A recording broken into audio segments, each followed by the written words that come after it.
nombre de Dios y de la patria, se abre la sesión. Señor secretario, da la lectura de la cuenta.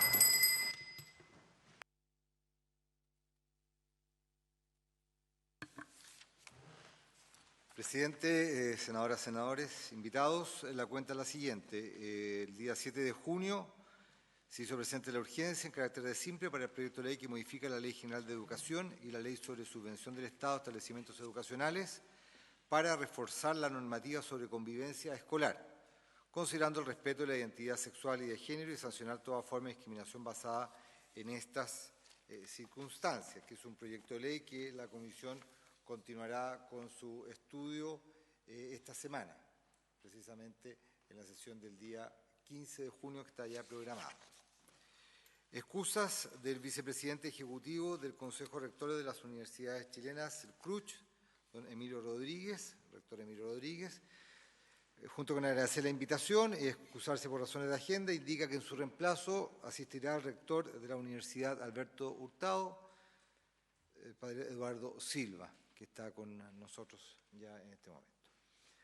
Y se han recibido luego 4 documentos, en primer lugar de la subsecretaria de Educación, de la subsecretaría, de fecha 7 de junio de este año, en el que da respuesta a un oficio que se envió por la Comisión en relación con la situación del establecimiento educacional Manuel Orella Echanes, de la comuna Caldera, establecimiento que fue visitado por la Comisión en su reciente visita, valga la redundancia, a esa región.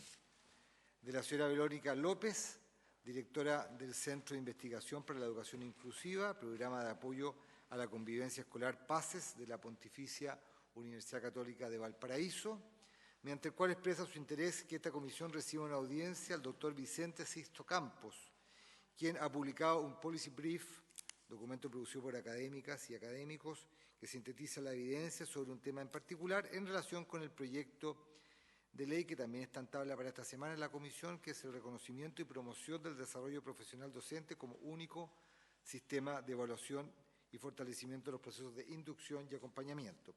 También reitera su presentación que hizo hace algunos días la señora Michelle Farías Garay, en la cual solicita que el programa o el sistema de educación sexual integral ESI no sea puesto en aplicación en nuestro país por el momento.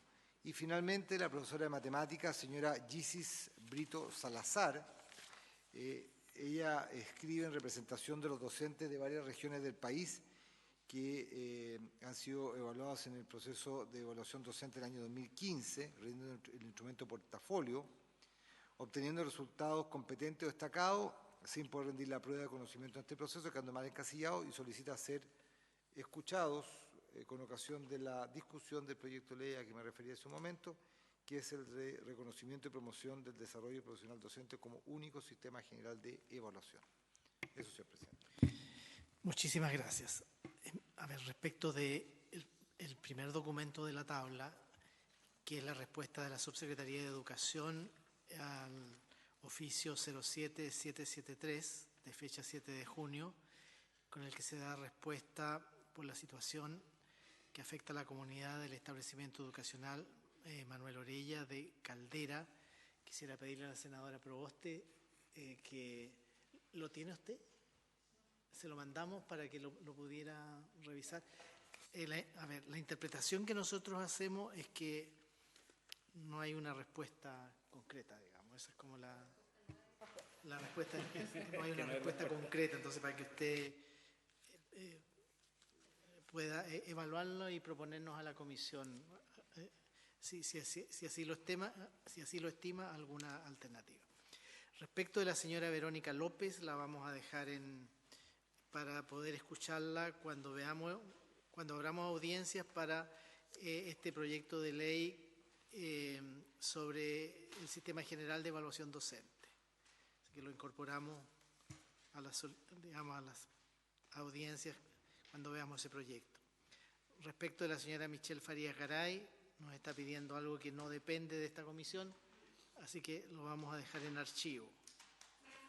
Respecto de la profesora de matemáticas, señora Gisis Brito Salazar, que se refiere a los docentes mal evaluados el año 2015, lo Lo vamos también a incorporar a la carpeta para que puedan exponer cuando veamos el proyecto de evaluación docente. Ofrezco la palabra en temas varios. Senadora Proboste. No, presidente, yo quisiera referirme al informe financiero enviado por el Ejecutivo respecto al boletín 13.893-04.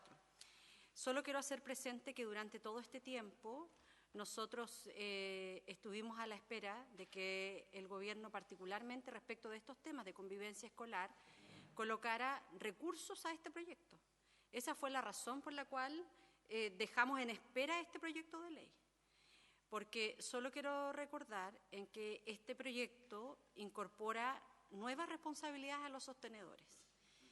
Nosotros señalamos en que estas responsabilidades eran insuficientes para enfrentar las dificultades en materia de convivencia escolar. Si nosotros miramos los reclamos que hasta el día de hoy se consignan en la Superintendencia de Educación, al menos lo vimos en la sesión en Atacama, esto se concentra en los temas de convivencia escolar. Y cuando uno mira el proyecto de ley de este boletín, hay nuevas responsabilidades a los sostenedores. ¿Y qué nos dice el informe financiero? En que esto no irroga gastos. Entonces, la verdad, presidente, esto no era lo que habíamos convenido con el Ejecutivo. El Ejecutivo, cuando accedió a que iba a repensar el proyecto de ley, que iba a incluir indicaciones, y estas indicaciones tenían que venir con financiamiento, la verdad, aquí no se está respetando el valor de la palabra, porque el informe financiero que acompaña las indicaciones dice que esto no irroga gastos. Entonces, dígame cómo, ya enfrentamos una crisis financiera que es evidente. Basta mirar las últimas exposiciones en esta misma comisión, donde hemos tenido que recibir a delegaciones de municipios de Kemchi, a los municipios de Chiloé, de Ancud. Vamos a recibir esta semana al municipio de Lota, está a la espera el municipio de Tiltil, todos con un denominador común: crisis financiera. Y nosotros vamos a agregar ahora en este proyecto de ley más responsabilidades, sin ningún recurso. A mí me parece, presidente, que esto debiéramos al menos dialogarlo al interior y ojalá que el Ejecutivo pudiera reflexionar respecto de esta situación. Eso, presidente. Muchas gracias, senadora Proboste. Senadora Carmen Gloria Aravena y luego el senador Gustavo Sangüesa. Solo consultar, presidente, había un plazo de indicaciones que se cumplió y saber si llegaron indicaciones, principalmente eso. Sí, se recibieron indicaciones, sí. ¿Y del Ejecutivo? No, del Ejecutivo, son del Ejecutivo. Eran dos. Voy a dejar al secretario que informe. Sí, me imagino usted está preguntando en el proyecto de convivencia, o por CEP. Sí. No, en CEP sí. En CEP se recibe la indicación suya y la indicación del señor Sangüesa. Sí, estoy preguntando si es que el Ejecutivo no presentó indicaciones. No ya, presentado. solamente. No. ¿Y convivencia? En convivencia hay 3 indicaciones solamente del Ejecutivo.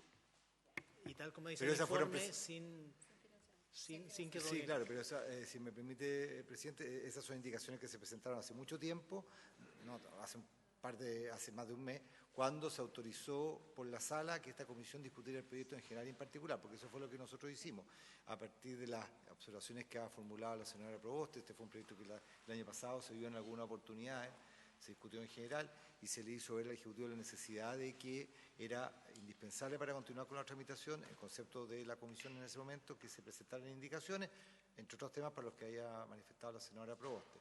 Se cumplió con lo que, desde el punto de vista del plazo, se presentaron indicaciones que son las que yo le señalé la semana pasada. Son 3 indicaciones del Ejecutivo, pero que no hay nada en materia de financiamiento, sino que son básicamente una cuestión conceptual, el cambio de la denominación del proyecto y una función de la Agencia de la Calidad de la Educación.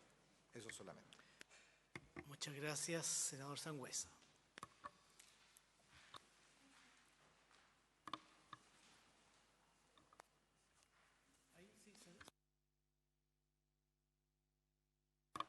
Ahí sí.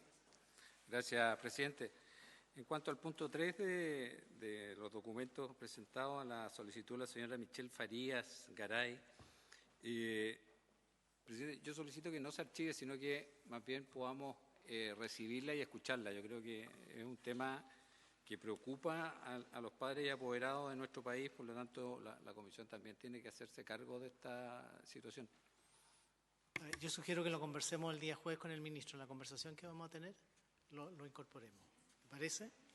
Así se acuerda. A ver, yo quería, en relación con el proyecto de convivencia escolar, señalar que está en tabla para la sesión del día jueves, de 11 a 13 horas. En esa sesión va a estar el ministro, entonces lo mejor es que lo conversemos con él, porque yo también tenía entendido que el compromiso era de que iba a haber alguna acción que significara reforzar la convivencia escolar, los planes, con algún financiamiento adicional, porque en realidad si es lo mismo, al final nos topamos con que por falta de recursos no se pueden hacer más programas ni más iniciativas. Más responsabilidades a la comunidad educativa sin ningún Así es, así es. Seguimos profundizando la crisis. Planteémoslo el día jueves cuando veamos De acuerdo. cuando partamos con el proyecto. Si me permiten, el día jueves vamos a partir a las 9 de la mañana en esta conversación informal con el ministro. Así que o sea, podríamos hacer Informal no se puede hacer. claro, lo mejor es que sea Es de 9 presencial. a 11 informal. Es de 9 a 11 Y informal, de 11, de 11 a 13 vamos a ver dos proyectos. Ya. Vamos a partir con dos proyectos. Uno de convivencia escolar y el otro el de doble evaluación docente, básicamente para que el Ejecutivo explique los alcances. ¿Perdón? Claro, pero lo que pasa es que lo teníamos, sí, primera vez que vamos a ver las indicaciones.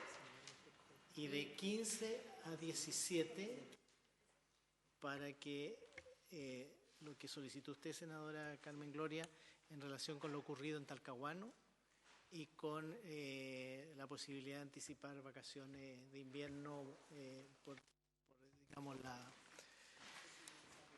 por lo del virus. Sí, eso.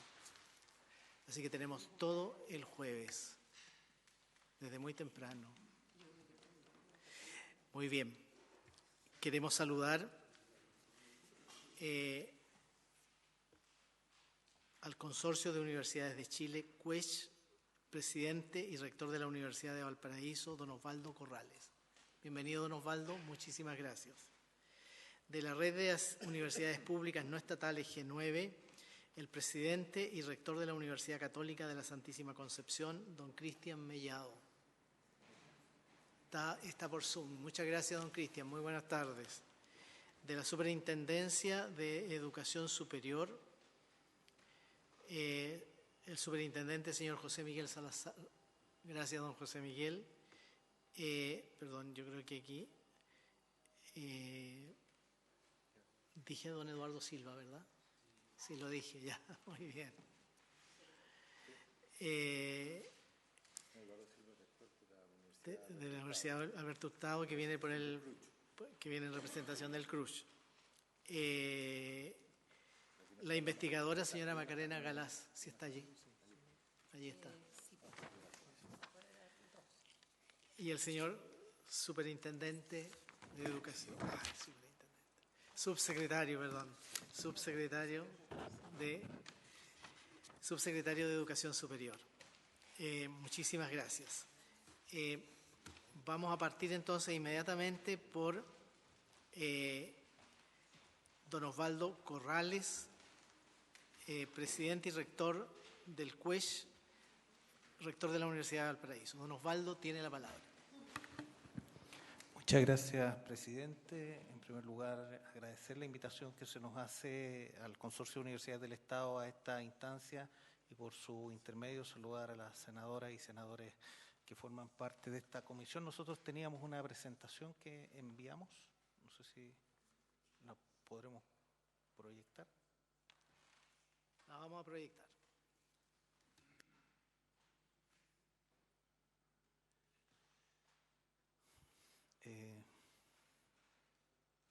Muchas gracias, sí. Vamos a intentar ser muy breve, decir en primerísimo lugar que las universidades del Estado estamos regidas por la ley 21.094. Si podemos lanzar la primera diapositiva, por favor. Y que en esa ley se establece que nuestras instituciones guían su quehacer en base a una serie de principios, entre ellos los de solidaridad, no discriminación y equidad de género, y que adicionalmente no solo tienen como deber cultivar, generar y desarrollar y transmitir el saber superior en las diversas áreas del conocimiento y dominio de la cultura, sino que además tienen como rasgo distintivo de su misión el deber de contribuir a satisfacer las necesidades e intereses generales de la sociedad, colaborando como parte integrante del Estado en todas aquellas políticas, planes y programas que propendan al desarrollo cultural, social, territorial, artístico, científico, tecnológico, económico y sustentable del país a nivel nacional y regional, con una perspectiva intercultural. Si podemos pasar a la siguiente, por favor. Desde ese punto de vista, quisiera decir que, en primerísimo lugar, en las universidades públicas reconocemos y valoramos la iniciativa legislativa que protege y resguarda a las y los estudiantes de educación superior en situación de embarazo, maternidad, paternidad y cuidado personal de un menor, de un niño o niña o de una persona dependiente, promoviendo la conciliación entre su vida familiar y sus actividades académicas. Desde ese punto de vista, nos parece que el proyecto que ha sido presentado obviamente permite establecer un estándar basal para todas las instituciones de educación superior, lo que a su vez facilita que las y los estudiantes en las hipótesis descritas puedan desplegar sus potencialidades, removiéndose mediante este proyecto algunas de las barreras que puedan generar deserción o retraso significativo en su formación y los respectivos efectos en su salud, vida familiar y social. Por lo tanto, nosotros estamos, por supuesto, de acuerdo con esta iniciativa. Simplemente apuntar que ya en 2019 el Consorcio de Universidades del Estado había adoptado públicamente como acuerdo, comillas, leo el acuerdo que adoptamos en ese momento, implementar una política de corresponsabilidad social en el cuidado que permita enfrentar las barreras asociadas a los roles familiares que limitan el desarrollo de la carrera de las mujeres e incentivar un rol más relevante en los hombres y de las instituciones en la importante función de cuidado de las personas. Esto ya lo habíamos hecho nosotros en el año 2019 y esa política, no la voy a leer, tenía como antecedente una política previa del año 2017 de corresponsabilidad social en la conciliación de las responsabilidades familiares y en la actividad universitaria que había elaborado la Universidad de Chile. En ese contexto, presidente, nosotros muy brevemente vamos a hacer algunas observaciones que nos ha parecido el análisis del proyecto de ley tal y como él ha sido presentado y vamos a pasar inmediatamente a aquello. En primer lugar, respecto del ingreso que se establece en el proyecto de ley a establecimientos de los niños y niñas, a establecimientos Junji Integra, sin perjuicio que se suscriban convenios, nos parece a nosotros que sin perjuicio que se suscriban convenios de colaboración entre instituciones, nosotros sugerimos extender a estudiantes de educación superior el mismo criterio de ingreso prioritario que actualmente existe para estudiantes de enseñanza básica o media para que sus hijos puedan acceder a estos establecimientos y entonces eso se transforme en una política más efectiva, puesto que hemos advertido que a veces determinados establecimientos tienen requerimientos que sobrepasan a sus capacidades y entonces no necesariamente los hijos de nuestras y nuestros estudiantes tienen la posibilidad de acceder a ellos. Respecto de los estándares de calidad de atención a los niños y niñas, en el caso que se instalen salas cunas y jardines infantiles privados, nos parece que el proyecto debería especificar que dichos establecimientos deben cumplir las regulaciones que establece la Junji para garantizar así estándares de calidad en la atención de los niños y niñas que sean inscritos en ellos. Aquí hay algo que consideramos especialmente relevante y que tiene que ver con la acreditación socioeconómica de las familias. Desde nuestro punto de vista, debiera calificarse a las y los estudiantes, madres o padres con sus hijos como núcleos familiares secundarios en el registro social de hogares y no no como, digamos, como parte del núcleo constituido por sus propios padres. Y complementariamente debieran considerarse también los instrumentos aplicados por las instituciones de educación superior para tales efectos, es decir, para la calificación socioeconómica de las y los estudiantes. Es decir, en nuestra opinión debieran ellos ser considerados como un núcleo familiar secundario y no entonces estar subsumidos dentro del grupo familiar original. A su vez, proponemos que tratándose de situaciones en que estudiantes decidan, me salté una. Respecto a la disposición que establece que la suspensión no estará afecta al pago de arancel ni matrícula, proponemos que el periodo de postergación o suspensión no se contabilice para los efectos de estimar la duración efectiva imputada a los beneficios estudiantiles como becas y gratuidad. Aquí tenemos habitualmente un problema que es que la gratuidad cubre solo el periodo de duración teórica de las carreras y cuando se excede por cualquier motivo, entonces se pierde ese beneficio. Para que la política sea efectiva, en nuestra opinión deberá agregarse ahí una disposición. A su vez, proponemos que tratándose de situaciones en que estudiantes decidan distribuir su carga académica de modo tal que la duración total exceda la duración nominal, también se establezca expresamente que para efectos de los beneficios estudiantiles asociados al financiamiento institucional para gratuidad, becas u otros, la duración nominal de la carrera se extienda por un máximo de 2 semestres. Porque hay dos alternativas, que el estudiante suspenda o postergue y luego también que redistribuya su carga académica de modo de hacer compatible la actividad de cuidado con la actividad estudiantil. En ese caso nosotros proponemos que para esos casos la duración nominal de la carrera se extienda por un máximo de 2 semestres a fin de que se mantenga el sistema de financiamiento para esas estudiantes y esos estudiantes. El artículo 5 del proyecto, inciso 3, establece que las personas acogidas a la postergación o suspensión no deberán postular nuevamente a los beneficios estudiantiles, los que se mantendrán en las mismas condiciones en que fueron otorgados una vez finalizado el plazo de postergación o suspensión.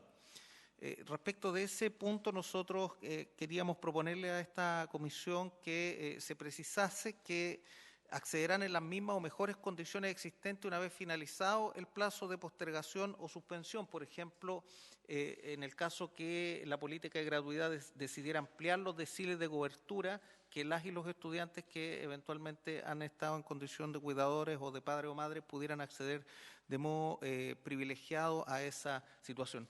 Esas son, presidente, quise ser muy breve, las observaciones y las sugerencias que desde el Consorcio de Universidades del Estado queremos hacer a este proyecto de ley, repitiendo que, por supuesto, para nosotros se trata de un proyecto de ley muy importante en el sentido de establecer esas condiciones equivalentes para todos los estudiantes de educación superior de nuestro país, que no quede de alguna forma esos beneficios al criterio de cada una o a las políticas internas que cada una de las instituciones tenga. Muchas gracias, presidente. Muchísimas gracias, rector. Yo le voy a pedir al subsecretario, que estoy seguro que tomó nota, porque algunas de las indicaciones yo creo que debieran ser del Ejecutivo. Si todo lo que significa extender beneficios, aunque yo tenía entendido que venía extendiendo los beneficios, pero cuando intervenga el subsecretario nos va a poder aclarar y si fuera necesario ampliar para mayor precisión, para mayor seguridad de los estudiantes y de las casas de estudio, yo creo que el señor subsecretario no va a tener inconveniente en poder acceder. Muchísimas gracias, rector. Ahora vamos a escuchar al rector de la Universidad Alberto Hurtado, don Eduardo Silva, quien viene en representación del CRUSH. Don Eduardo tiene la palabra. Presumo que la secretaria ejecutiva mandó también la minuta. ¿Tenemos minuta del CRUSH? Yo he estado recibiendo, a ver, yo creo que todos hemos estado recibiendo, ¿verdad? Pero no sé si... Un segundito para revisar, por favor. Está la minuta del G9. El G9. Ah, el G9 mandó. Ya, entonces... A falta de minuta quizás sí, es una hojita muy breve, pero ayudaría porque están los 4 puntos. Si pudiera copiar, si la lee. Bueno, es que ayuda. Si le parece, eso, podemos tomarle fotocopia a esa minuta. Sería bueno porque así... Y esperamos algunos minutos. A lo mejor Más que esperar. El rector Mellado puede... Exactamente, escuchamos al rector de la Universidad Católica de la Santísima Concepción, don Cristian Mellado, en representación de la Red de Universidades Públicas No Estatales G9. Muchas gracias, presidente. Un saludo cordial a todos y todas los senadores, a los colegas, el subsecretario, el superintendente. Agradecer, la invitación, ¿cierto? Y poder compartir un poco el análisis que ha hecho la Comisión Jurídica del G9 y que se suma también a las iniciativas que ya instituciones del G9 han realizado, tal como el mismo proyecto de ley lo indica, ¿cierto? La Católica del Maule, la Católica del Norte, y se han incorporado otras instituciones que de alguna forma han tratado de avanzar en estos temas, en sus reglamentaciones, sobre todo que tienen que ver con los temas de asistencia y dar las facilidades, ¿cierto?, a los padres y madres para poder compatibilizar la vida universitaria. Yo creo importante, y escuchando, ¿cierto?, al rector Corrales, en los cuales, ¿cierto?, compartimos bastante de los puntos que han planteado, yo complementaría que se debe considerar que que hoy día en las universidades, ¿cierto?, estamos hemos tenido que estarnos adecuando a varias leyes educacionales y sociales que aún se encuentran en proceso de implementación y fiscalización, tales como la ley 20.422 sobre inclusión, la ley 21.091 sobre educación superior, que es decir, el tema, ¿cierto?, de los aranceles regulados y su implementación, que recién va a entrar en vigencia, de acuerdo a la ley, el próximo año con un 4,7% de las carreras. La ley 21.369, ¿no es cierto?, sobre acoso sexual, la violencia y la discriminación de género.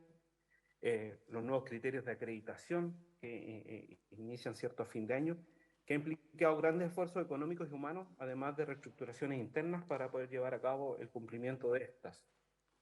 Este proyecto de ley, si bien compartimos su propósito y creo que apoyamos, ¿cierto?, que siga los trámites legislativos correspondientes, viene a sumar, entre comillas, algunas problemáticas para las instituciones de educación superior del G9, las que son de corto o largo plazo y que deben ser consideradas en caso de convertirse este proyecto en una ley, siendo a nuestro juicio las principales las siguientes, ¿ya? Una tiene que ver con el tema del financiamiento. Si bien hay un reporte, ¿no es cierto?, del Ministerio de Hacienda, que las medidas del proyecto no irrogarán un mayor gasto fiscal, nosotros como instituciones, y dado el sistema actual de financiamiento de las instituciones de educación superior, nos parece que ese mayor costo es por parte de las instituciones, ¿ya? Por lo tanto, proponemos consignar en el proyecto de ley la entrega de recursos fiscales para contar con el equipamiento e infraestructura adecuada para la accesibilidad que se solicita y para financiar aquellas flexibilizaciones académicas que lleven asociado un costo económico para la institución, considerando que se establecen suspensiones sin límite de tiempo y durante este periodo con mantención de beneficios sin distinguir si son otorgados por la institución de educación superior o el Estado, siendo una incertidumbre si se podrán tener provisionados a la fecha incierta que retorne el estudiante.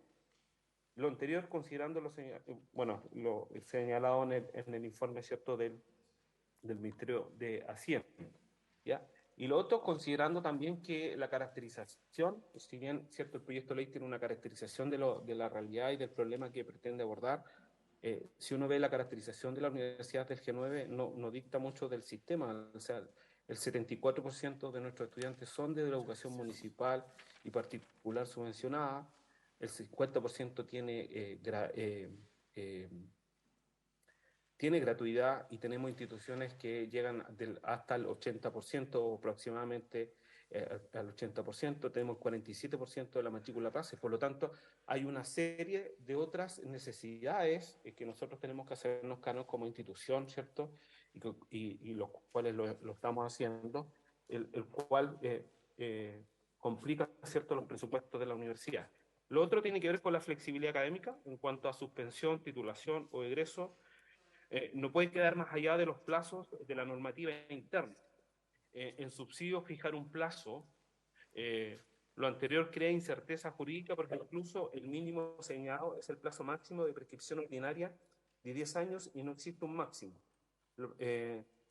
sobre todo en el caso de cierre de carreras y sobre todo en el caso, ¿cierto?, que se use, ¿cierto?, esta nueva ley cuando un estudiante esté a cargo del cuidado de algún menor, alguna persona, ¿ya? ¿Qué pasa si ese cuidado, ¿cierto?, se extiende más allá de lo que la duración normal de la carrera?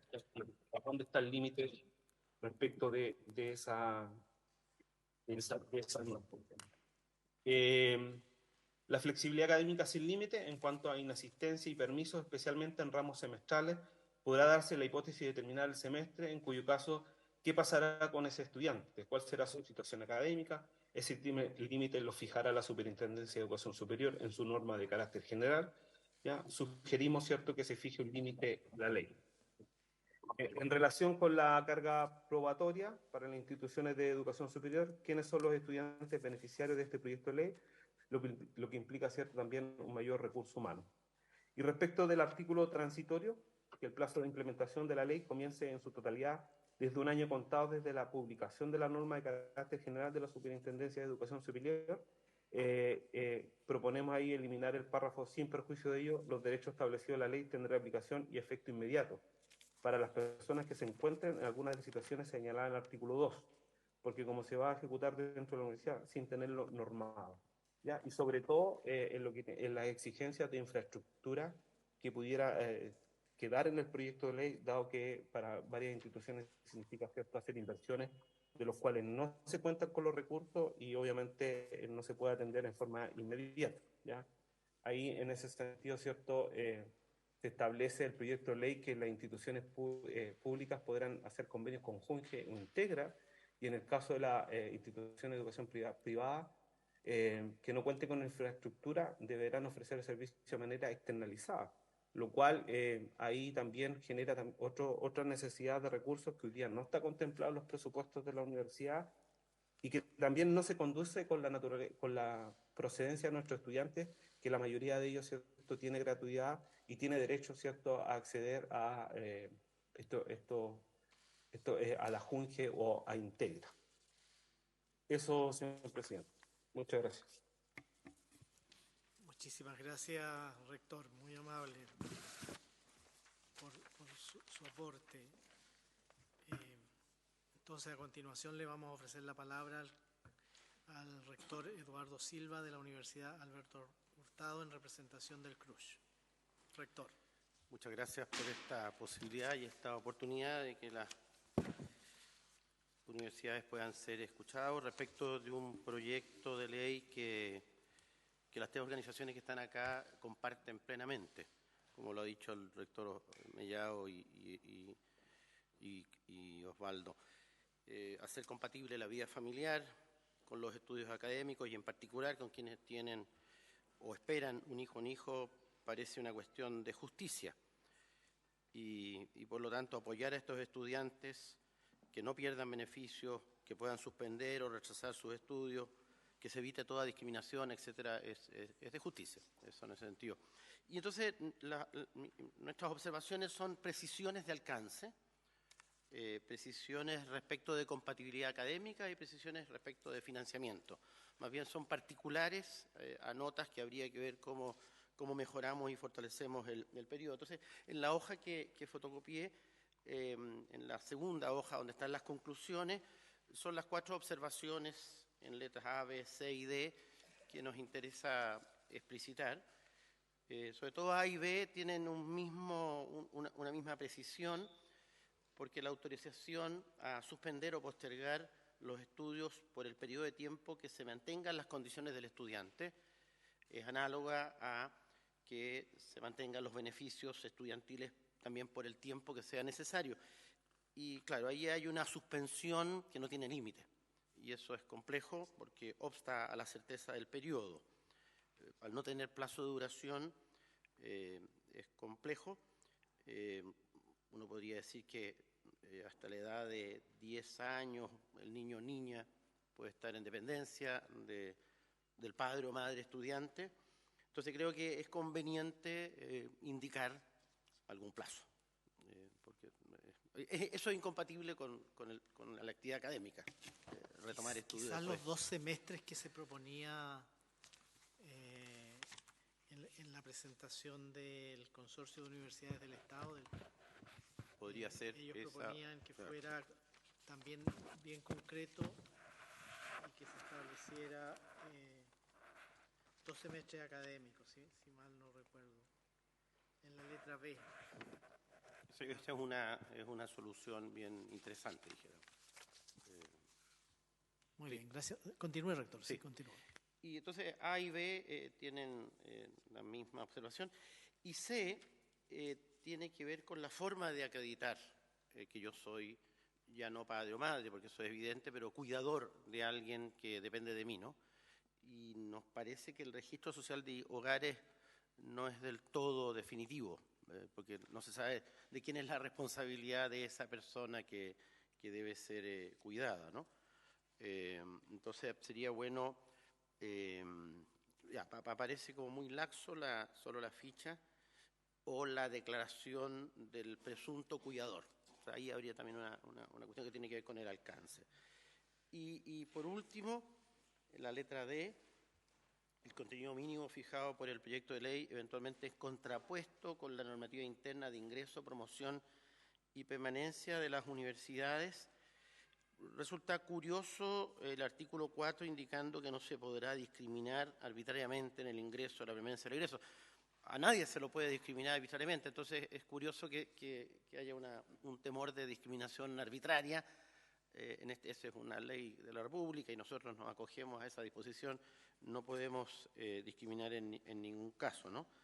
Pero si uno hace un doble clic a propósito de que no afecte el ingreso, supone una vía especial de admisión, o algo así como una adenda a la PAES. Eso ya no depende de las instituciones de educación superior. Es una normativa a la cual todos nos adscribimos. Entonces es complejo esto de que no afecte el ingreso, porque el ingreso se afecta justamente por los resultados de la PAES y una persona que tiene esta condición puede verse afectada. Que hay una ligera ambigüedad que pudiera ser considerada en la admisión especial o en la PAES o donde fuere, ¿no? Y también en la misma línea esto de afectar el rendimiento académico, porque se indica que es también la permanencia, también es complejo, porque hay que compatibilizar el rendimiento académico de todas las personas, ¿no? Entonces, y hay algo de la discriminación que no termina de quedar preciso, ¿no?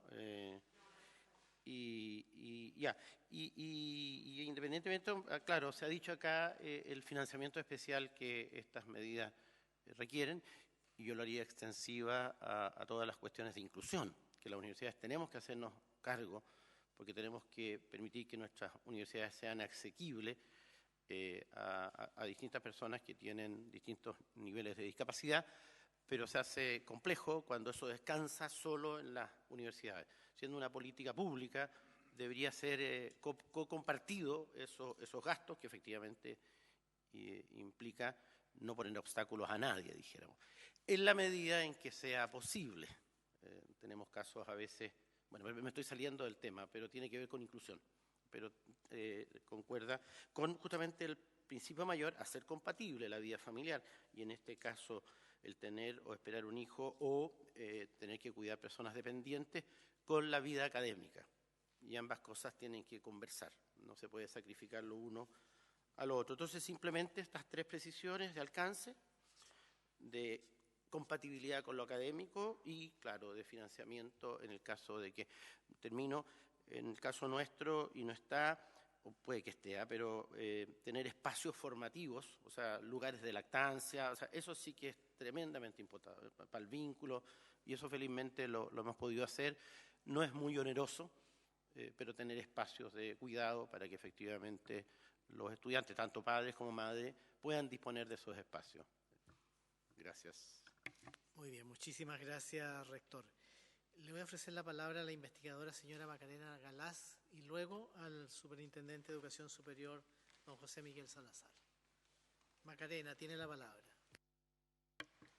Se envió una presentación, no sé si se estará proyectando.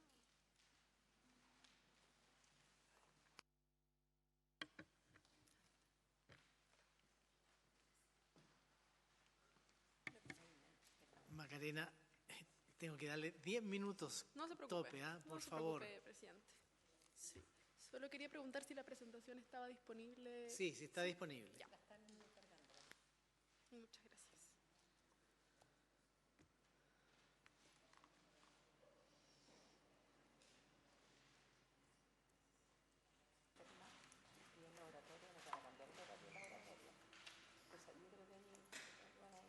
Bueno, presidente, senadores, senadoras, los representantes del ministerio, los representantes de las universidades, muchas gracias, asesores también, por la oportunidad de presentar este trabajo. En esta oportunidad pretendo presentar un análisis en base a la investigación, cuidar y o estudiar políticas de corresponsabilidad en la educación superior y sus efectos en la permanencia de estudiantes de educación superior. Para eso vamos a brevemente revisar la introducción, un poco de revisión de literatura y algunas conclusiones y recomendaciones al proyecto. Hay algunos hitos sobre embarazo, maternidad y paternidad en la educación que se originan con el problema que tuvo el expresidente Ricardo Lagos con la expulsión de estudiantes secundarias de la educación. En ese momento se modifica la Ley General de Educación y se establece un primer hito, que es que el embarazo y la maternidad en ningún caso constituyen un impedimento para los estudiantes y además se establece que se deben establecer facilidades académicas y administrativas. Luego tenemos en el 2013, como mencionaba quien me antecedió, el primer desarrollo de un MAPAU Chile, también en el 2014 MAPAU Universidad Católica y un primer Congreso Nacional de MAPAU en el año 2016 que culmina en un proyecto de ley, el proyecto de ley MAPAU iniciado por las diputadas Cariola y la exdiputada Camila Vallejo. En el año 2018 la circular de la superintendencia también se acoge a generar medidas de flexibilidad académica y flexibilidad administrativa y en el 2019 esa circular se extiende a universidades. Vamos a ver este problema de la siguiente forma. Digamos que en la educación secundaria, con la ley 20.037 y la circular 193, en la trayectoria de un estudiante existen medidas que reconocen sus derechos al momento de estar en plan de gestación o del cuidado de un menor o una menor. En la educación superior no hay nada. Y luego, en el Código Laboral, otra vez las mujeres se les vuelve a establecer protección de la mano de las leyes 20.545 y 20.047. Es decir, hay un salto inexplicable en el Estado en la forma en que la trayectoria de las mujeres pareciera ser que se interrumpe en el momento de entrar a la educación superior donde no se reconocen derechos. Esta ley, o este proyecto de ley, mejor dicho, viene a llenar un vacío y presenta la oportunidad de estandarizar la respuesta de las instituciones de educación superior en materia de las políticas de corresponsabilidad. Era tal el nivel de respuestas voluntarias que, al no existir legislatura, teníamos respuestas heterogéneas. Así, solo para una muestra, las universidades que tenían sistemas de cuidado, sean becas, sean estos sistemas de cuidado del interior de las universidades como jardines o salas cuna, eran 24 universidades a nivel nacional las que tenían sistemas de cuidados o becas y 33 que no tenían ningún sistema de cuidados o becas. En el año 2015 se establecía que aproximadamente el 2.2% de la matrícula total del CRUCH correspondía a estudiantes con hijos y que un 52% de las estudiantes embarazadas o con hijos desertaban de sus planes académicos. Y además teníamos un problema de acceso que se manifestaba en la encuesta nacional de la juventud, siendo un problema para acceder el tener la responsabilidad del cuidado de menores. Entonces nos quisimos preguntar en esta investigación en qué medida afecta la respuesta institucional a la permanencia de los estudiantes madres y padres en la educación superior, buscando comprender el efecto de estas políticas adoptadas en la decisión de permanecer de los estudiantes y para eso analizamos el efecto de las políticas de apoyo al cuidado en la integración del grupo de los estudiantes, analizar la importancia de la flexibilidad académica en la permanencia de estos y analizar el efecto de la flexibilidad administrativa en el desarrollo o avance de sus mallas curriculares. Así, planteamos algunas hipótesis. Si el apoyo al cuidado de hijas e hijos por parte de las instituciones de educación superior aporta a la integración social, si la flexibilidad académica incide positivamente en la permanencia de estudiantes que cuidan y si la ausencia de flexibilidad administrativa genera retrasos y aumenta el riesgo de no permanencia de los estudiantes. En términos de la literatura, el modelo de Tinto en 1975 nos ayuda a explicar esto. De esta forma, él trabajó que el rendimiento académico insatisfactorio, combinado con un bajo nivel de integración social, un bajo nivel de compromiso institucional, daba en el resultado de una probabilidad más alta de la decisión de desertar. Otras discusiones de literatura interesantes en este mismo plan refieren a que, por ejemplo, Estupiñán y Vela, que la calidad de vida de los estudiantes madres está estrechamente ligada a la condición de sus relaciones familiares y al apoyo social que perciben del ambiente universitario, que hay radicales diferencias de género al momento de asumir la maternidad y la paternidad en la educación, que además se debe tener una comprensión profunda de las razones detrás de la deserción, y en este sentido se debe atender a los motivos de por qué estas personas decidían permanecer o desertar, y que hay variables de contexto social, incluido el cambio en responsabilidades familiares, como el nacimiento de un hijo, que afectan esta decisión. Trabajamos una metodología en la que estudiamos como variable dependiente la permanencia de los estudiantes con hijos. Estudiamos casos en la UDP y en la Universidad de Chile, y esto porque la Universidad Diego Portales no contaba en ese momento con una política para estudiantes con hijos, y la Universidad de Chile contaba ya con una política para estudiantes con hijos. Entonces estudiamos como variables independientes el apoyo al cuidado, la flexibilidad y el pre- y postnatal o permisos especiales. Así hicimos una operacionalización, pero atendiendo al tiempo vamos a ir avanzando. Investigamos sobre estos perfiles: estudiantes madres que no permanecían en la universidad, estudiantes madres con embarazos recientes que permanecen, estudiantes madres que permanecen en la institución, y en la Universidad de Chile, estudiantes padres con política y sin política, estudiantes madres con y sin política de corresponsabilidad, y estudiantes con embarazo reciente. Esa fue la amplitud del espectro de esta investigación. Entonces, respecto al apoyo al cuidado, se entiende por cuidado, los bienes y servicios y actividades que permiten a las personas educarse, estar sanas y vivir en un ambiente propicio. La CEPAL en el año 2012 hace una recomendación que se sugiere que la provisión del cuidado sea gratuito y que esté inserto en los mismos establecimientos educacionales o instituciones de educación superior.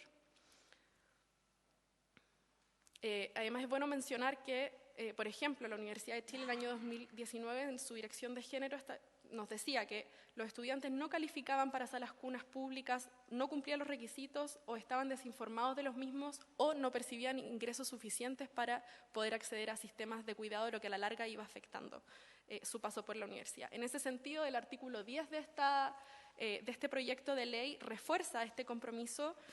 Sin embargo, propenderá, se entiende que estamos frente a una moción legislativa y quisiéramos sugerir que se pueda reforzar el compromiso para establecer un sistema de cuidados al interior de las instituciones, atendiendo a la sugerencia de la CEPAL. Sin embargo, se valora que exista este artículo. Sobre lo mismo, sobre los sistemas de apoyo, las estudiantes presentaron miedo a desertar, una preocupación por proteger la lactancia materna. También al tener sistemas de apoyo en las universidades se obtenía mayor tiempo para estudiar, y también generaba tranquilidad y cercanía en casos de emergencia. Así, entonces, teníamos, por ejemplo, como una percepción de un estudiante de la Universidad de Chile, saber que tu hijo está bien, que está cerca en caso de alguna emergencia.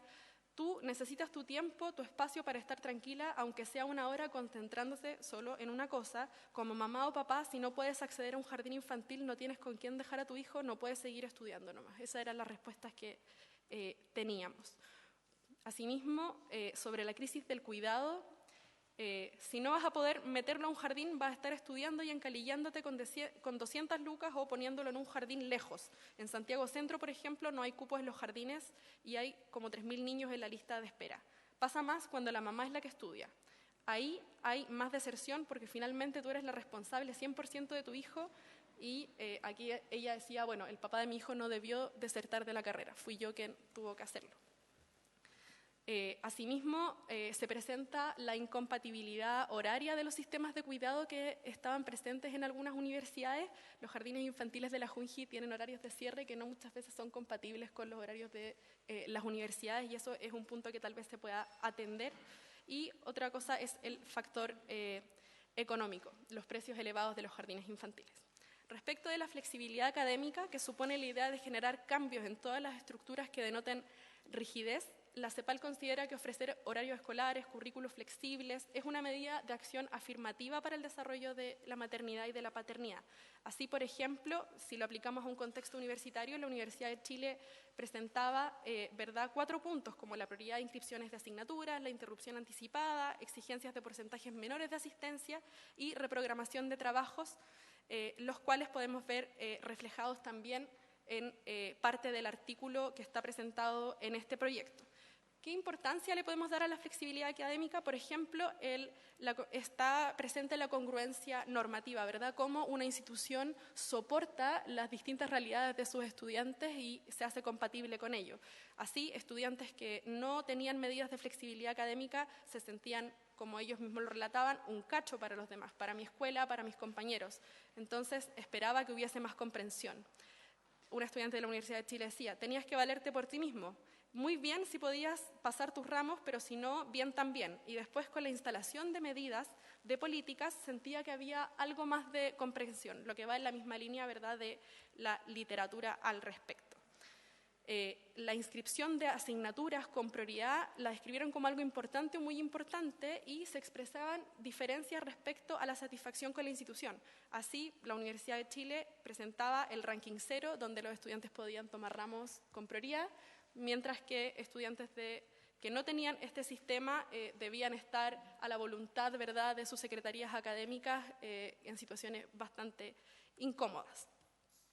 Sobre la programación o reprogramación de evaluaciones también se genera una valoración positiva al respecto y ahí está la experiencia concreta donde quienes podían reprogramar pruebas sentían, ¿verdad?, cierto alivio y quienes no podían hacerlo otra vez estaban a voluntad de sus académicos o académicas.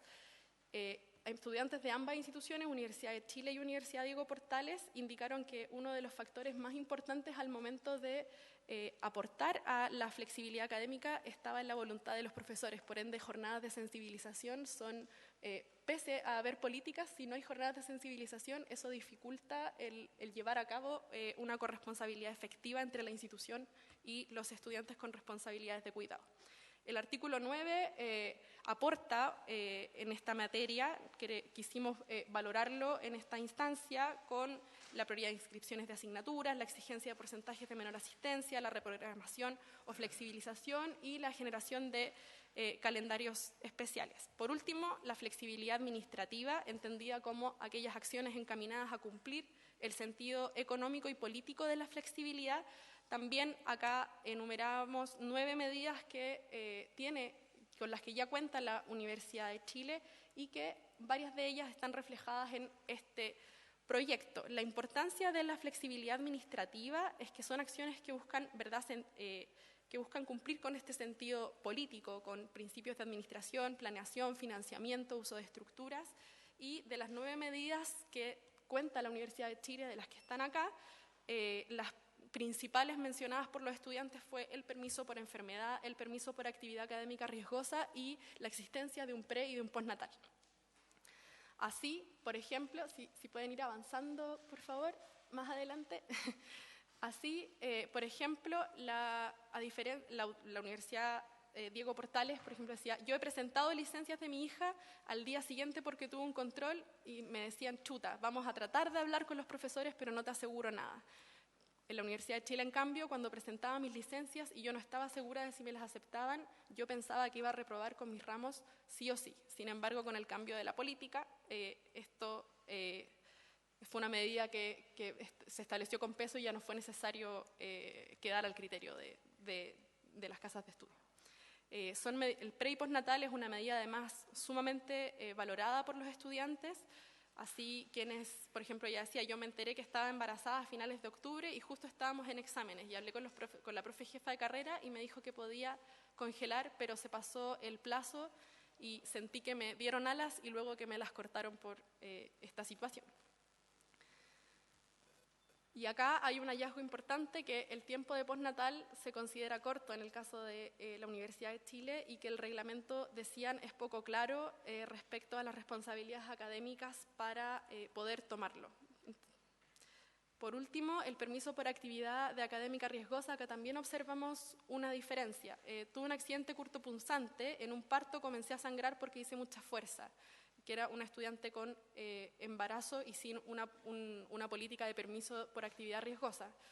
Y en la Universidad de Chile decía, bueno, una estudiante que permaneció. Tuve que ir con 6 meses de embarazo a Farellones. Me mareé, uno no le toma el peso porque quiere hacerlo todo. O sea, esas son situaciones que se iban dando. Artículos relacionados a esto, a medidas verdad de flexibilidad administrativa, el artículo 5 de este proyecto, el artículo 6, 7 y 8, los cuales se valoran positivamente.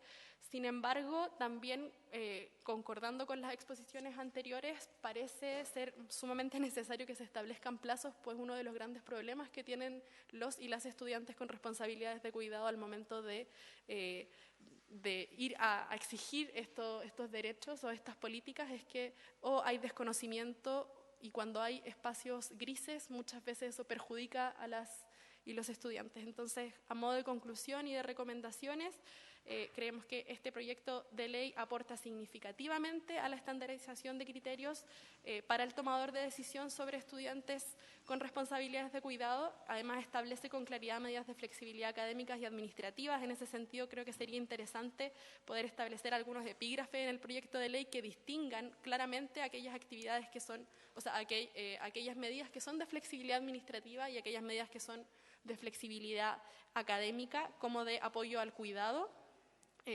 Creemos que se debe fortalecer vía tal vez una disposición transitoria el compromiso de establecer una obligación de avanzar progresivamente a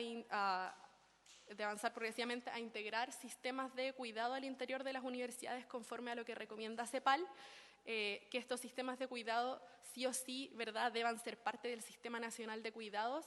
Y por último, se sugiere revisar el programa de ampliación de la cobertura de jardines infantiles y salas cunas Junji del gobierno de la expresidenta Michelle Bachelet como una iniciativa positiva que avanzó a la instalación de sistemas de cuidado al interior de las universidades. Para cerrar, solamente agradecerles por este espacio y que en esta presentación pretendíamos mostrar este fenómeno y cómo esta política es sustantivamente beneficiosa para las y los estudiantes y una necesidad de que el Estado pueda adaptar las trayectorias de las mujeres y hombres que cuidan en todos los niveles y que dejemos de desreconocer, ¿verdad?, la labor de cuidado mientras exista la situación de estudiantes que deban hacerlo. Muchísimas gracias, Macarena. Le ofrezco a continuación la palabra al señor Superintendente de Educación Superior, don José Miguel Salazar. Muchas gracias, señor presidente, y por su intermedio a los senadores y senadoras que integran esta comisión. Traigo una presentación exactamente esta. La verdad que quizás a diferencia de mis colegas, nosotros no vamos a presentar opiniones acerca del proyecto, sino que vamos a más bien levantar información a partir de las fuentes públicas que tenemos disponibles a fin de cuantificar esta realidad y qué tipo de situaciones tiene en el interior suyo como parte de la realidad que se vive en las instituciones de educación superior. Y en ese sentido, tenemos aquí dos fuentes fundamentales de información. Vamos a ver un análisis de las denuncias y reclamos que ha recibido la superintendencia desde su formación y complementariamente vamos a mirar algunos de los datos marginalmente que presenta la Encuesta Nacional de Compromiso Estudiantil OENSE, que es una iniciativa que desarrolla el CRUCH ya desde hace varios años. Quisiera entonces partir diciéndoles que, revisados todas las bases de reclamos y denuncias, las denuncias y reclamos son distintos en la medida que las denuncias dicen relación con situaciones de alcance general que afectan a una comunidad mayor o menor completa, y por otra parte los reclamos son problemas particulares que afectan a una persona que quiere buscar una solución inmediata a esa situación. La superintendencia tiene estos dos tipos de vías para hacerse cargo de demandas de la comunidad y de los miembros de las instituciones de educación superior que enfrentan estas circunstancias, y en esa lógica pudimos hacer una cuantificación de lo que teníamos y lo que pudimos ver efectivamente en nuestras bases de datos. Aquí analizamos los casi 15.000 denuncias y reclamos que la superintendencia ha recibido a lo largo de los últimos 4 años. Y una búsqueda por palabras claves, aquí buscamos la palabra cuidado, hijos e hijas, enfermedad, bebé, guagua, dependencia, nos aparecieron que de esas presentaciones 2.557 estarían vinculados indirectamente con temas relacionados al cuidado. Es interesante al mismo tiempo darse cuenta que cuando uno va a ver qué es un cuidador en este contexto de cómo materialmente funciona en el sector, nos encontramos con 3 tipos de situaciones distintas.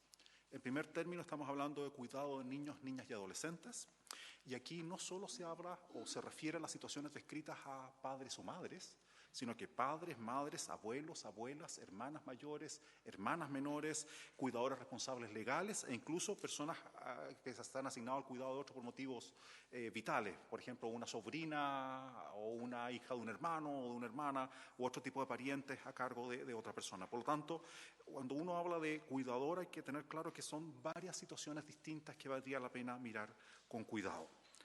Ahora bien, cuando uno quiere ver qué tipo de situaciones se producen en las universidades a partir de la revisión de estos reclamos y denuncias, uno se da cuenta que hay al menos 5 categorías de temas que se relacionan con este tipo de circunstancias.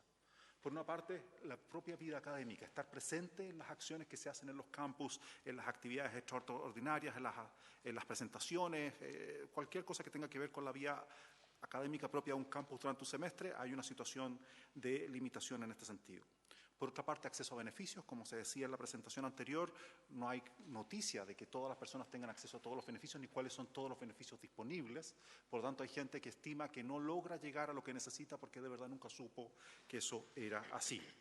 Tenemos problemas con la evaluación y este es un punto fundamentalmente importante. Hay situaciones en las cuales los estudiantes, y los denunciantes y reclamantes estiman que tienen un problema de evaluación, dificultades para cumplir las exigencias académicas a propósito de estas relaciones de cuidado que se miden y además hay una evaluación acerca del apoyo que se recibe directamente de cada institución de educación superior en estos casos denunciados y reclamados. Por lo tanto, ese es un levantamiento muy general de casos que hicimos. La próxima, por favor. Pero cuando uno lo lleva específicamente a reclamos y denuncias relacionados con la situación de cuidadores y cuidadoras, no siempre es explícito, pero en algunos casos la situación descrita es tal que evidentemente se refiere a esta situación y fundamentalmente está en el vínculo de la situación del guardador o cuidador o cuidadora, y el tema de que la institución no considera esas circunstancias para fines de la evaluación. Y ahí tenemos 339 casos de estos 14.946 que representan básicamente el 2,3% del conjunto de casos que la superintendencia ha recibido en este campo. Y ahí tenemos transversalmente tres tipos de problemas detectados. Primero, uno, la imposibilidad o dificultades para pagar la matrícula. Los estudiantes enfrentan esto como un desafío especial. Algunos dicen, por tener a cargo una relación de cuidado, no tengo los recursos suficientes para poder pagar mi matrícula. A eso se agrega un segundo problema asociado a la morosidad de estudiantes que no están al día en el pago de sus cuotas de aranceles universitarios, producto que han tenido de destinar sus recursos a otros fines. Y por último, procesos de cobranza que no pueden ser cubiertas. Es decir, estudiantes son los que están morosos, sino que no pueden enfrentar el proceso de cobranza porque sus recursos, insisto, están dedicados a otros fines. Y aquí las causas tienden a agruparse en dos respecto a las situaciones que hemos podido detectar. Por una parte, se nos dice las finanzas personales o familiares de la persona en cuestión que cumple el rol de cuidador han de priorizar las necesidades de las personas que están bajo cuidado. Hay una necesidad permanente de dedicar recursos sin perjuicio de los ingresos que las personas reciban para estos fines que les imposibilita hacerse cargo de sus obligaciones contractuales con las instituciones de educación superior. Ese es un primer tema. El segundo tema dice relación con enfermedades y tratamientos asociados, donde claramente la estructura, como de alguna forma decía el rector Corrales, se nos produce una alteración de la idea del sostenedor de esa familia previo a la situación que demanda una emergencia o tratamiento asociado y la situación que emerge a continuación, donde es el estudiante que queda como cuidador fundamentalmente instalado en ese caso. Y eso genera este tipo de problemas. Si uno quisiera ver en términos estadísticos cómo se mueve esto, por supuesto, frente al número total de reclamos y de denuncias, la línea azul y la línea verde, lo que tenemos en tema de reclamos de cuidadores sobre el total de reclamos y denuncias es muy menor. Estamos hablando, como decía, del 2,6% y es la línea roja que está abajo. La próxima, por favor.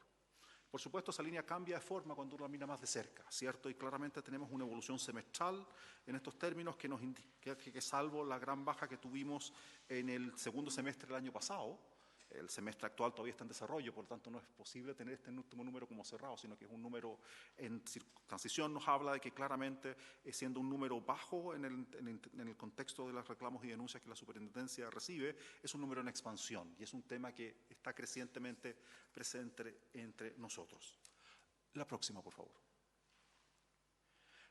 Ahora bien, tal como presentaba recién Macarena, tenemos un tema claramente de género en esta materia, porque el conjunto de reclamos y denuncias presentadas por mujeres respecto a las presentadas por hombres son de verdad muy...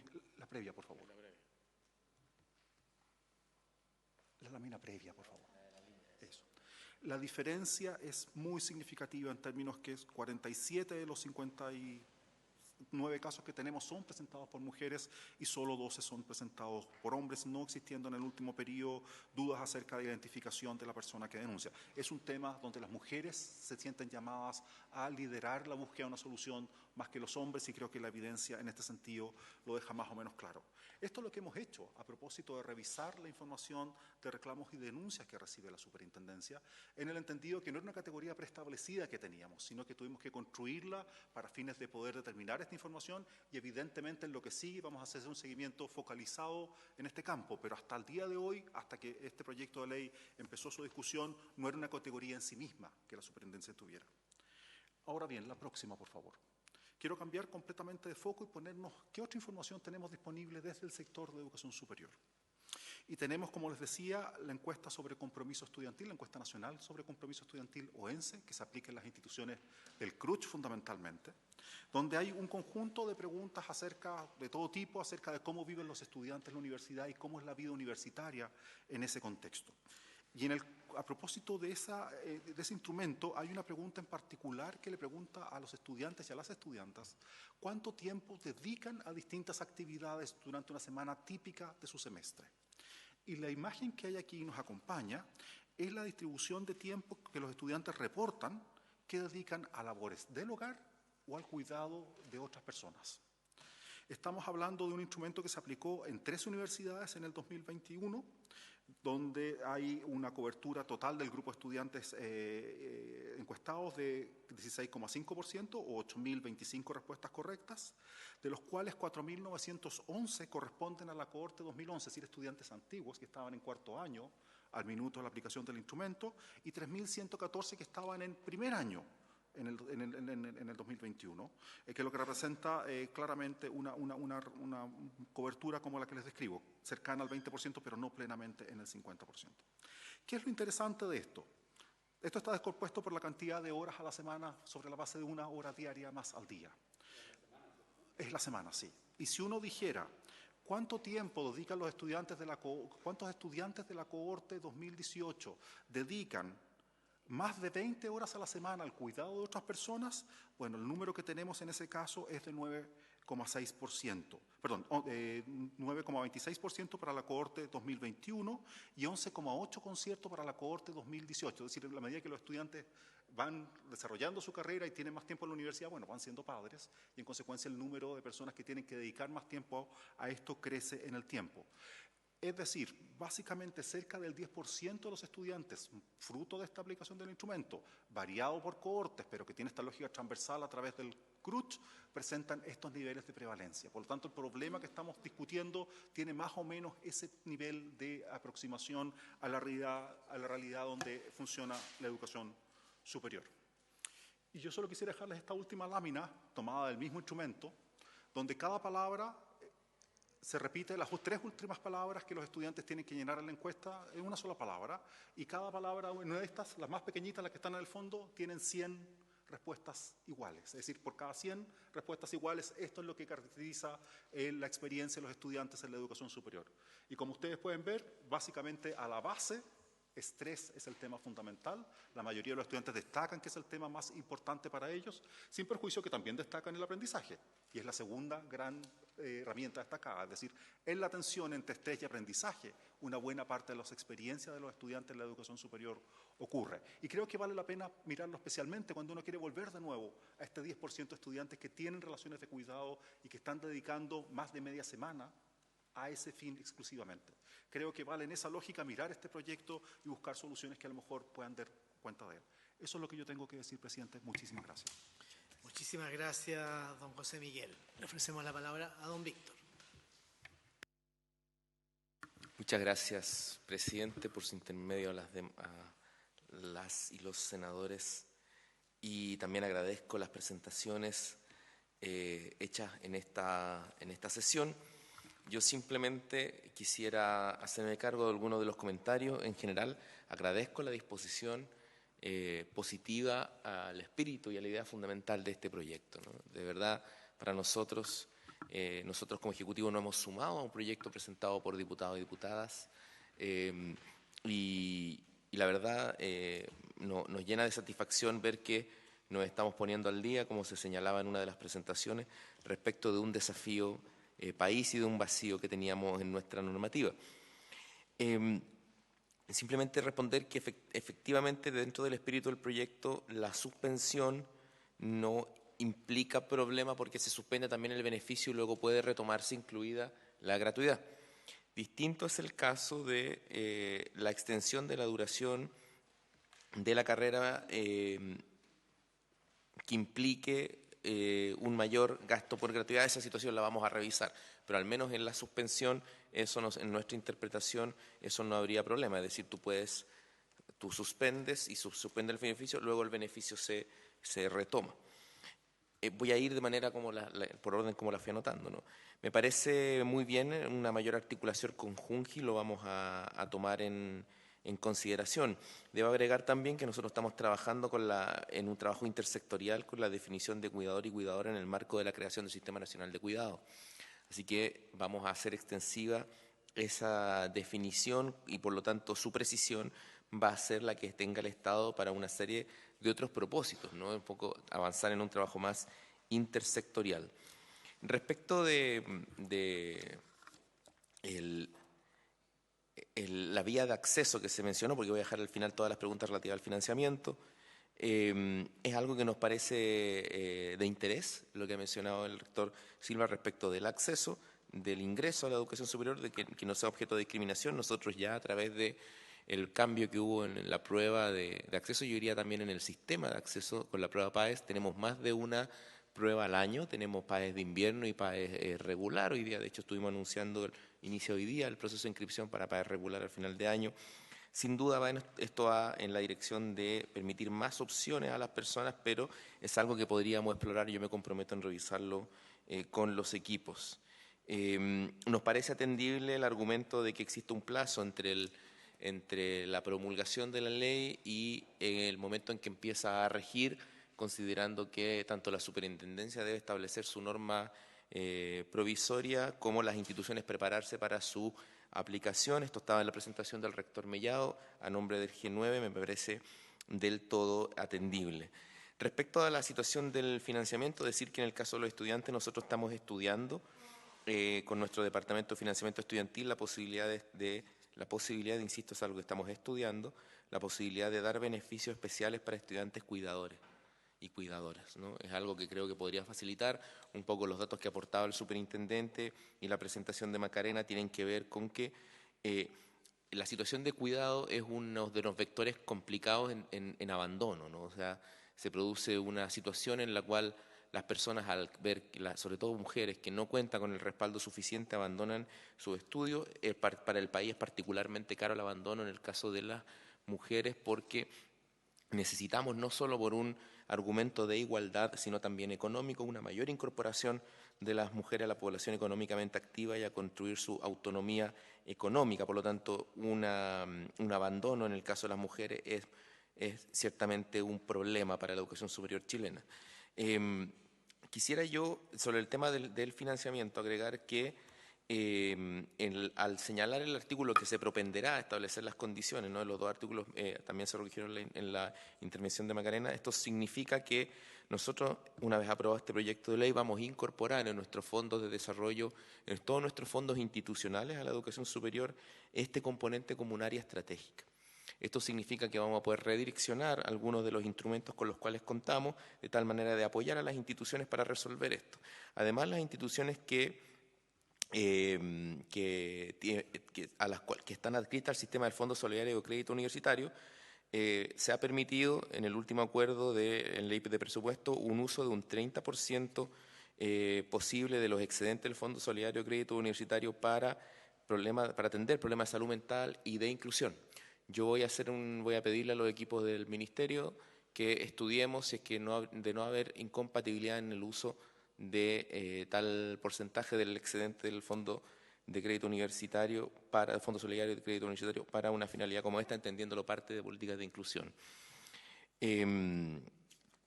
Así que vamos a hacer ese estudio y ver cómo también nos comprometemos a redireccionar varios de los fondos que nosotros tenemos, al menos incorporar esta línea una vez sea ley la institución, considerando que efectivamente esto puede requerir para las instituciones un compromiso de naturaleza de gasto, ¿no? Sí quisiera, presidente, y también por su intermedio al resto de la comisión, sugerir la necesidad de tener una discusión equivalente como esta en el sector técnico profesional. Los estudiantes hoy día, el sector técnico profesional es casi el 40% de la matrícula, un poquito más si no me equivoco, y al tener muchos grados y muchos programas vespertinos, la situación de las mujeres que cuidan se torna particularmente difícil. Hay problemas de transporte, problemas logísticos, y sería súper bueno recibir también los aprontes y los aportes que pueda realizar aquel sector para mejorar nuestro proyecto. Nosotros siempre tenemos disposición, por supuesto, a incorporar las observaciones que nos parezcan razonables, bajo el entendido de que en esta discusión al menos estamos todos de acuerdo en el fin, que es que se requiere una legislación, una base normativa para enfrentar un desafío de volver más equitativo al país, en la medida que avanzamos a una educación superior masiva, que ya estamos en una educación superior masiva en vías de ser universal, y no queremos que la tasa de natalidad sufra las consecuencias de ello. Vamos a necesitar decirle a las personas que la educación superior no es incompatible con tener hijos, con las labores de cuidado. Eso es muy relevante, no solo para la educación, no solo para las personas, también para nuestra tasa de natalidad, que se ha constreñido mucho en el último tiempo. Así que yo les agradezco de nuevo sus observaciones. Vamos a llevarnos, nos dejan harta tarea para la casa, pero vamos a trabajar con gusto para poder perfeccionar este proyecto con tal de que sea ley pronto. Muchas gracias. Muy bien, muchas gracias, subsecretario. Y sabe qué, presidente, tengo gabinete de subsecretario ahora y me voy a tener que retirar. No autorizamos, si no se me preocupe. excuso. Va con nuestro permiso, le podemos extender por escrito si ¿Me da certificado médico, no? Certificado. Lo entendemos perfectamente, no hay inconveniente. Muy bien, ofrezco la palabra sobre el proyecto de ley, sobre las presentaciones. Se ofrece la palabra. Senador Sangüesa. Gracias, presidente. Luego la senadora Proboste. Senador Sangüesa. Gracias, presidente.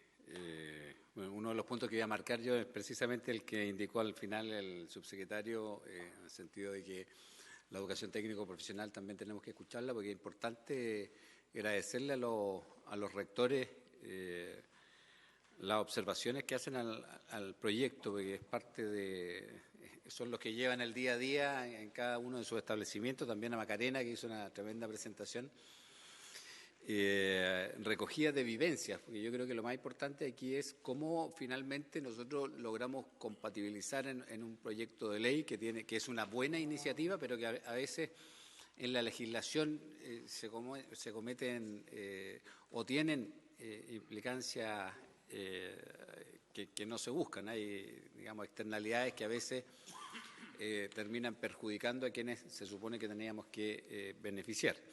Y en ese sentido yo creo que ahí el subsecretario recogió bien las inquietudes que tienen que ver con la gratuidad en los tiempos. Está claro que la postergación en sí misma no conlleva un perjuicio en la gratuidad, sino que es en el tiempo que se posterga. Y eso obviamente que hay que corregirlo vía indicación. Así que creo que queda todavía cosas que discutir. Hay un elemento que me quedó la duda en la presentación del Consorcio de Universidades del Estado de Chile. Decía, en el punto 3, en el 3.1 decía, ingreso a establecimientos de Junji Integre. Dice, sin perjuicio que se suscriban convenios de colaboración entre instituciones, se sugiere extender a estudiantes de educación superior el mismo criterio de ingreso prioritario que actualmente existe para estudiantes de enseñanza básica o media. Si bien entiendo, en el fondo lo que se busca con esta es que los hijos de estudiantes universitarios sean priorizados dentro del sistema de Junji Integre. Y lo otro, en general, yo creo que hay una duda que me quedó de todas las exposiciones, porque en el caso de la paternidad o maternidad, la justificación es clara, vía certificado de nacimiento tenemos, pero ahí también yo no sé cómo se haría, en el sentido de que ¿quién tendría él o los beneficios? ¿Tendrían que optar? ¿Serían los dos? En el caso de ser los dos universitarios. Esa es una pregunta. Y lo otro, ¿cómo se acredita en el caso del cuidado de personas mayores o personas con discapacidad, que ocurre muchas veces que en las familias se turnan para el cuidado? Entonces, ahí también hay una situación que es diferente en el caso de personas con discapacidad o personas mayores. ¿Cómo se acredita ese cuidado ante el sistema? ¿Cuál sería la propuesta que podrían hacer los rectores en ese sentido? Muchas gracias, senador. Senadora Yana Proboste. Presidente, solo quiero agradecer las presentaciones que han hecho desde los distintos ámbitos, de la educación superior, también de la superintendencia como institución fiscalizadora, y especialmente a Macarena, que hace ya muchos años fue precursora en estas preocupaciones de cómo se hace compatible la corresponsabilidad con los cuidados. A propósito de lo que planteaba el subsecretario de Educación Superior, entiendo que la preocupación que él nos manifestaba es para que escuchemos a la educación técnica, porque la educación técnica está incluida en el proyecto. Cuando se plantea en el artículo 2, se invoca el artículo 4 de la ley 21.091, lo que hace el artículo 4 es que establece con claridad cuál es el subsistema y qué son las instituciones de educación superior, las describe, y las instituciones técnicas también y las describe. Me parece que las propuestas que se han hecho a mí me hacen total sentido. Tal vez una consulta, pero más bien a la Secretaría, respecto del artículo 1 del proyecto de ley, si es que debiéramos incluir el término de gestante, para que no quede ninguna duda a propósito de lo que planteaba el senador Sangüesa respecto de quién recibe el beneficio. Entonces, pensando en parejas del mismo sexo, puede ser eso también un elemento que nos permita homologarla con la terminología que hemos hecho en iniciativas como el bono por hijo, y que debiéramos tal vez incorporarlo acá. Entonces, lo dejo planteado a la Secretaría para que no exista ninguna incompatibilidad. Y respecto de las propuestas que se hicieron en el sentido en que esto no afecta a la gratuidad, es de toda lógica, y eso sí o sí tiene que ser una indicación del Ejecutivo, porque entrar en la administración financiera. Me pareció muy importante este cuadro, la imagen visual de los derechos de la la maternidad y la paternidad que nos planteaba Macarena, el vacío en materia de educación superior que este proyecto busca hacerse cargo. Entonces creo que, si bien es cierto, es bueno escuchar a la educación técnica, ya todos nos hemos formado más bien la idea respecto a este proyecto. Las propuestas que se han hecho en el día de hoy han sido muy interesantes en el sentido de llenar ciertos vacíos que tiene el proyecto de ley, y yo creo que aquí más bien es que fijemos plazo para la votación en general, las indicaciones, y comenzar a darle ya ritmo a la tramitación de este proyecto de ley. Reitero mis agradecimientos a todos quienes han expuesto en el día de hoy. Eso. Muchísimas gracias. A ver, una consulta, senadora Proboste. ¿Por qué usted señala de que la educación técnico-profesional está incluida en el proyecto? Sí, porque en el artículo 2 dice, al ámbito de acción, dice las instituciones de educación superior pertenecientes al sistema de educación superior referido en el artículo 4 de la ley 21.091. Y el artículo 4 de la 21.041 dice, el sistema es de provisión mixta, se compone de 2 subsistemas, el universitario y el técnico profesional. El subsistema universitario lo integran las universidades estatales creadas por ley, las universidades no estatales pertenecientes al Consejo de Rectores y las universidades privadas reconocidas por el Estado. El subsistema técnico profesional lo integran los centros de formación técnicas estatales, los institutos profesionales y centros de formación técnicas privados reconocidos por el Estado. Es decir, esta iniciativa tiene un ámbito de acción hacia los FT. Me parece bien que los escuchemos, pero creo que igual ya tenemos una opinión bastante formada. Hay algo de lo que dijo el rector Silva que también está vinculado con lo que estábamos discutiendo anteriormente con Vivencia Escolar. Creo que, independiente de que esta es una moción parlamentaria, valoramos que el Ejecutivo la apoye, pero creo que esto también se debiera manifestar en algún informe financiero, porque creo que muchas de estas cosas requieren y roben gasto. Hay una visión que es bien positiva del subsecretario en el sentido de utilizar un porcentaje de los fondos remanentes del Fondo Solidario, pero creo que eso sería bueno establecerlo formalmente en la discusión del proyecto. Él ha manifestado una voluntad que es bien valiosa, pero creo que es bueno consignarlo por escrito. Muy bien, muchísimas gracias. Nos está pidiendo la palabra. Rector, por favor, tiene la palabra. Muy amable, presidente. Quisiera, por su intermedio, hacer una precisión respecto a lo que el senador Sangüesa planteaba acerca de la cuestión de los cupos en los jardines infantiles, explicarlo un poco. Cuando las universidades por convenio, por ejemplo, cedemos un terreno para que la Junji pueda construir un jardín infantil ahí, que queda a disposición, digamos, de la posibilidad de que nuestras y nuestros estudiantes tengan cupo en él, eso se hace vía postulaciones, se postula. Este es el punto. Y entonces, por ejemplo, voy a poner una situación bien concreta, me excusan que me refiera a la situación particular de la Universidad de Valparaíso. Si yo pongo un jardín infantil en Valparaíso, en el plan de Valparaíso, la población alrededor de ese jardín infantil puede postular, y la posibilidad de que nuestras y nuestros estudiantes accedan a ese jardín depende de la cantidad de cupos que hayan y de cómo quedan priorizados desde el punto de vista socioeconómico. Entonces, en poblaciones donde hay mucha precariedad, es probable que nuestras y nuestros estudiantes no queden o no puedan acceder a esos jardines. Entonces se genera una especie de contrasentido, y por eso nosotros sugerimos nos permitimos sugerir que en la ley se establezca que van a tener una cierta priorización en el acceso, porque de lo contrario, por ejemplo, en esos casos particulares va a estar el jardín en la universidad, en un terreno construido, pero ocupado por la población. O bien se puede ir por otra vía y establecer algún porcentaje de los cupos que se generen en ese jardín, que estén dedicados a las y los hijos de estudiantes universitarios que así lo requieran. Esa sería la otra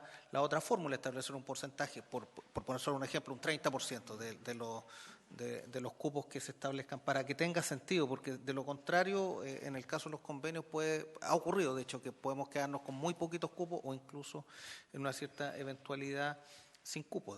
Eso es así. Muchas gracias, presidente. Muchísimas gracias, rector. Yo creo que tendríamos acuerdo para aprobar la idea de legislar, llevarlo a sala, fijamos fechas de indicaciones. El ideal es que el Ejecutivo se pueda hacer cargo de las indicaciones que van a generar algún tipo de gasto para que quede preciso, no quede ambiguo. Entonces, si hubiera acuerdo en esa dirección, podríamos pedirle al señor secretario que proceda. Pero, rector, usted nos está pidiendo la palabra. Sí, dos precisiones. Creo que, porque me gustó muy importante a propósito de la acreditación, no del embarazo o de la lactancia, sino de que estoy cuidando a un familiar adulto. Eso tiene que ser muy preciso porque se presta para ambigüedad. Y después lo otro, y esto a título personal, el artículo 4 me parece muy ambiguo, el de acá, a propósito de prohibir discriminación arbitraria a estudiantes cuidadoras o cuidadores en el ingreso, en la permanencia, en el egreso o la titulación. Esa prohibición vale para cualquier estudiante, entonces también hay una ambigüedad ahí, porque efectivamente la universidad o las instituciones van a desaprobar, van a hacer un montón de medidas que son propias y se pueden interpretar como discriminaciones dado que soy cuidadora, ¿no? Creo que la flexibilidad administrativa y la flexibilidad académica que el mismo proyecto encierra permite saltarse derechamente ese artículo, pero es un parecer bien... Y una última cosa, que tampoco lo he visto del todo recogido por el subsecretario, porque acá se habla de suspensión o postergación. Lo que vemos en la práctica es que las estudiantes o estudiantes votan algunos ramos. Y eso yo tengo capacidad para 3 y no para 5, ¿no? Y eso es muy beneficioso. Pero como se retardan en la carrera, pierden la gratuidad. O, digamos, la gratuidad cae sobre las instituciones que tienen que cubrir ese retraso. Entonces, la posibilidad de que uno vote ramos, no necesariamente que suspenda, o necesariamente que postergue, es una muy buena medida, dijeron, siempre y cuando no me afecte a la gratuidad. Muchísimas gracias, rector. Tiene la palabra la senadora Carmen Gloria Aravena. Quiero pedir disculpas porque tuve que salir un minutito, pero la primera cosa que me preocupa y debe ocuparnos es que la situación, sé que no es el punto, pero la situación económica del Ministerio de Educación, de las universidades, de los establecimientos educacionales, subvencionados, no subvencionados, etcétera, es muy compleja. Y en ese sentido, cuando uno toma decisiones donde va a generar obligaciones financieras finalmente, tiene que tomar en cuenta el contexto en el que está el país y en el contexto que está la educación. Permítame, presidente, porque hoy en la mañana estuvimos en una reunión justamente viendo las grandes dificultades que tiene el país en torno a esto. Y si a eso agregamos que estamos transfiriendo, digamos, el tema de los SLEP, que tampoco funciona muy bien. Yo lo dije anteriormente, tuve la situación particular, no es bueno hablar de uno, pero yo sí me eduqué en la universidad, me casé a los 20 años y en segundo año de universidad viví hasta mi último año de tesis con una niñita, que hoy día es una muy buena profesional. Pero, ¿qué quiero decir? No es fácil. No es fácil educar y estudiar, y creo que si queremos que las mujeres hoy día ingresen al sector económico y que efectivamente participemos activamente en la economía del país, de la investigación y todas las áreas, tenemos que facilitar estas cosas. Pero son todos aspectos que hay que evaluar. Entonces, ¿cuándo se pone en marcha esto?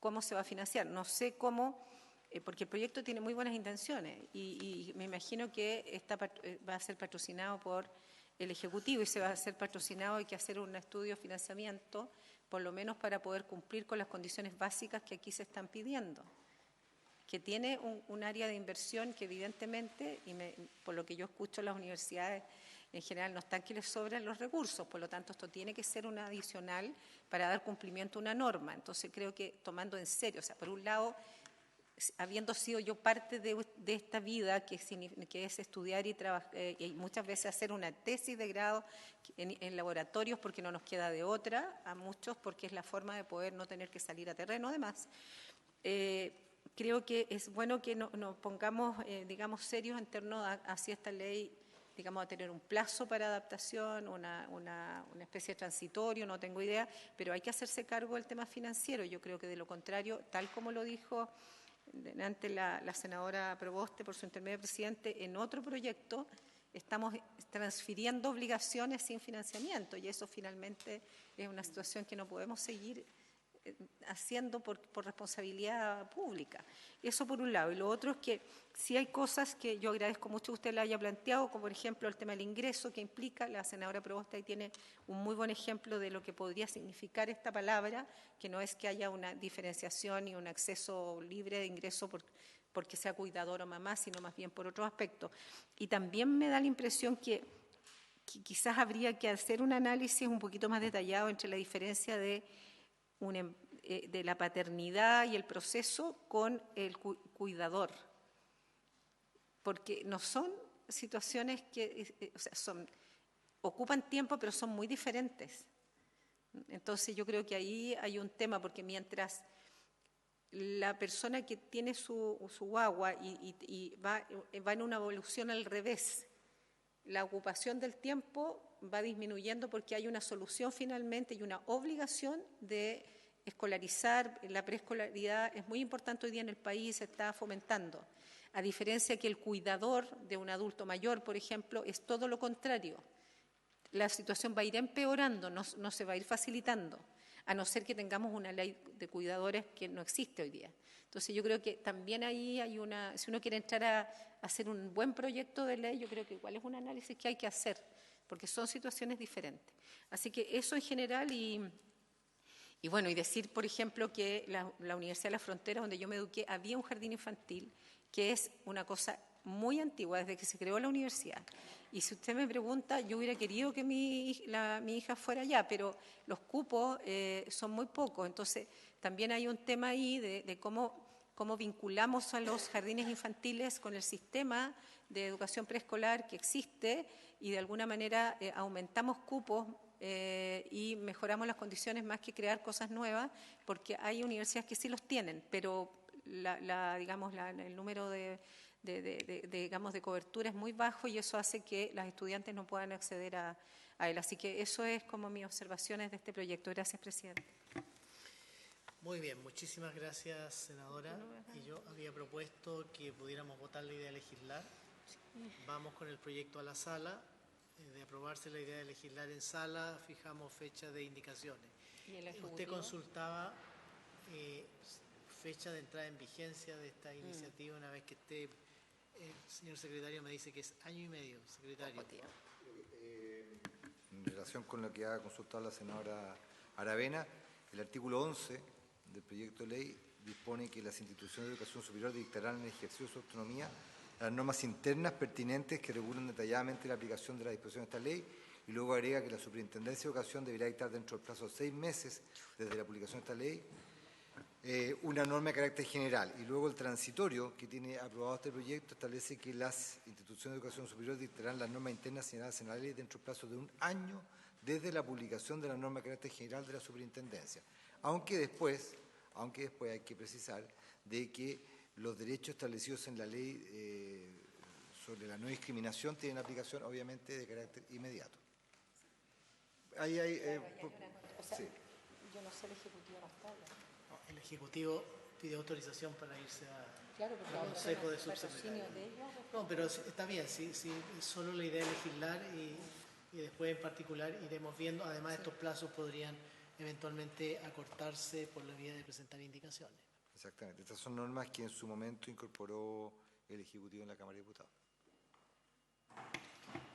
En votación, señor secretario. Señor presidente, pone en votación en general el proyecto de ley en segundo trámite constitucional que protege los derechos de estudiantes cuidadores de la educación superior, promoviendo la corresponsabilidad y asegurando la conciliación entre actividades familiares y académicas y formativas. Senador Sangüesa. A favor. Senadora Proboste. A favor. Senadora Aravena. A favor. Presidente.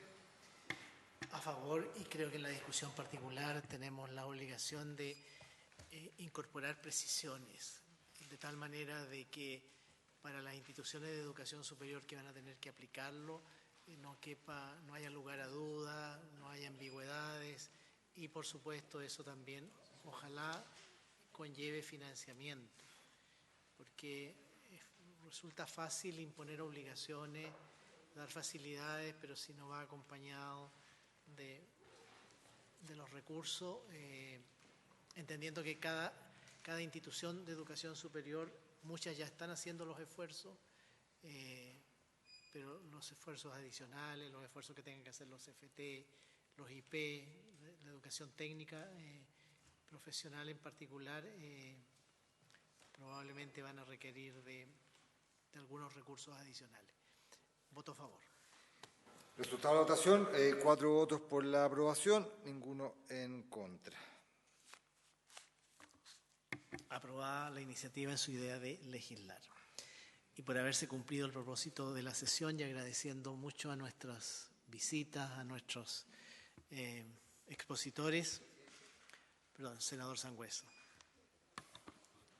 Presidente, no alcancé a decírselo en varios, pero quería, si pudiésemos solicitarle al Ministerio de Educación información respecto al CIMSE. Yo creo que ya ha pasado bastante tiempo, era normal que se entregaban los resultados en abril y resulta que estamos ya en junio y no tenemos noticias de este instrumento que nos va a permitir ver en qué situación está la educación en nuestro país, precisamente después de los 2 años de pandemia. Entonces yo creo que es urgente poder tener esa información, sobre todo para seguir y viendo cómo vamos a enfrentar esta brecha educacional que ha quedado producto de la pandemia. Tendríamos acuerdo en despachar un oficio al señor ministro consultándole la fecha concreta de entrega de los resultados del CIMSE. Así se acuerda. Y ahora sí, por haberse cumplido el propósito de la sesión, esta se levanta. Si los integrantes fueran tan amables, quedarse 2 minutos.